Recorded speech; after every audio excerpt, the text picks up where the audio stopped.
Yan po.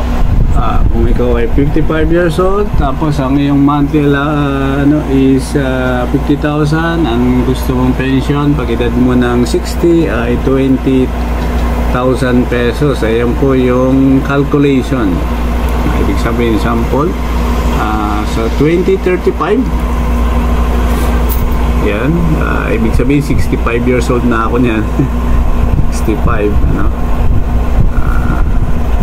Ayan po ay ang aking matatanggap monthly ay 20,000 pesos. Meron siyang category na regular SSS na 9,000 at mandatory provident is 2,550 and pension boosters ay 8,450.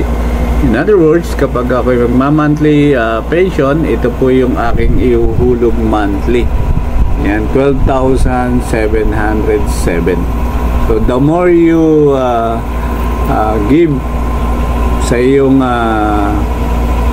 increase ng iyong monthly contribution, the more you grow your SSS contribution. Bigyan po natin sample. Kung tayo ay 55, tapos ang ating sweldo ay 10,000 pesos monthly. 10,000 monthly. 10,000 monthly. Tapos ang 55, sabihin na natin yung ngayon, minimum sweldo ngayon 15,000 monthly, and then ang ating edad ay 55. Tapos ang gusto natin pension ay 10,000 pesos monthly. So ngayon ika-calculate natin yan kung magkano.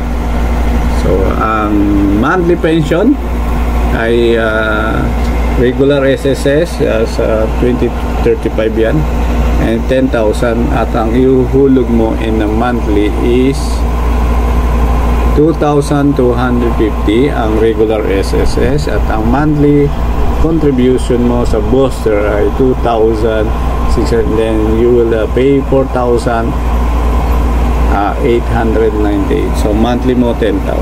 So yun ang possible sa SS Planner. So I hope it will help you. 55 sa 20 ano ngayon, 2025 ngayon, last 10 years, ito po ay 65 pag ikaw ay sa 2035. So monthly mo ay 10,000, tapos ang hulog mo in 10 years ay 4,500 pesos. Yan ang ating sample ng pension na gusto mo. So thank you for watching.